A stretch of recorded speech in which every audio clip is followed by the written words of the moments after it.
Hotel dreamland संपत्ति का विवाद थमने का नाम नहीं ले रहा है। प्रतिदिन हो रहे विवाद में पुलिस को काफ़ी मशक्कत करनी पड़ रही है। आज हुए विवाद के बाद पुलिस ने दोनों पक्ष का शांति भंग में चालान कर दिया।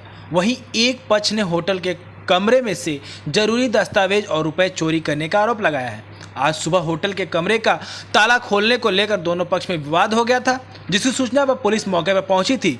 सुबह सिविल लाइन निवाड़ी संध्या देवी साहू ने पुलिस को सूचना देते हुए आरोप लगाया कि उनके पुत्र का होटल ड्रीमलैंड है। पुत्र की मृत्यु होने के बाद से उनकी बहू होटल की पूरी संपत्ति पर कब्जा करना चाहती है, जबकि गुरुवार को पुलिस की सुरक्षा में उसे होटल के रूप में छोड़ा गया था। संध्या देवी साहू का आरोप है कि उनकी बहू ने देर रात उनके कमरे से दूसरा ताला लगा दिया और कमरे में रखे जरूरी दस्तावेज और 50,000 की नकदी चोरी कर ली। झांसी से धीरज शिवहरे की रिपोर्ट। मेरा नाम संध्या देवी साहू है, मैं संजय की माँ हूँ। क्या विवाद चल रहा है ड्रीमलैंड होटल में? ये विवाद ये चल रहा है कि मेरा बेटा को 29 सितंबर को उसकी हत्या कर दी गई थी और यहाँ इसी जगह पे हत्या की गई थी। अब होटल पे हम आ रहे हैं तो वो मुझे भी होटल से भगाया जा रहा, मुझे बैठने नहीं दिया जा रहा।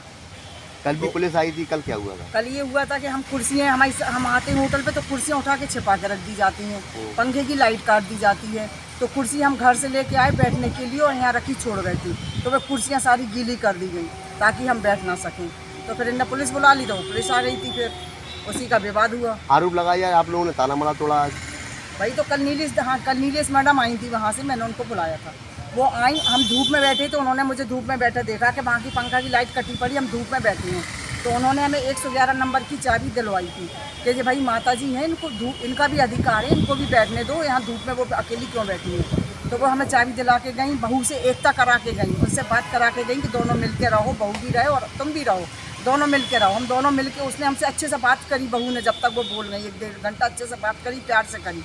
और हम कमरे में गए, कमरे में भी हम बैठे रहे। वहाँ पे हम अपने कुछ कागज़ और हम अपने पैसे वहाँ रख के 50,000 रुपये हम रख के चले गए कि अभी थोड़ी देर में हम आ रहे हैं। फिर हम आए नहीं लौट के। हमने कहा अब होटल है, ताला डला है, कोई परेशानी तो है नहीं है, अब हम आ जाए। हमने आज ताला खोला तो वो ताला का लॉक बदल दिया गया। अब वो लॉक नहीं खुल रहा था तो इसलिए वो हम उसको मार के लॉक खोल रहे थे हम अपना। तो भाई होटल तो हमारा है, ऑनर हम हैं और होटल के कमरे हमारे हैं, हम उनके ताला खोलें या ताला तोड़ें तो हमारी बहू को या किसी को क्या परेशानी है? अब आप क्या चाहती हैं?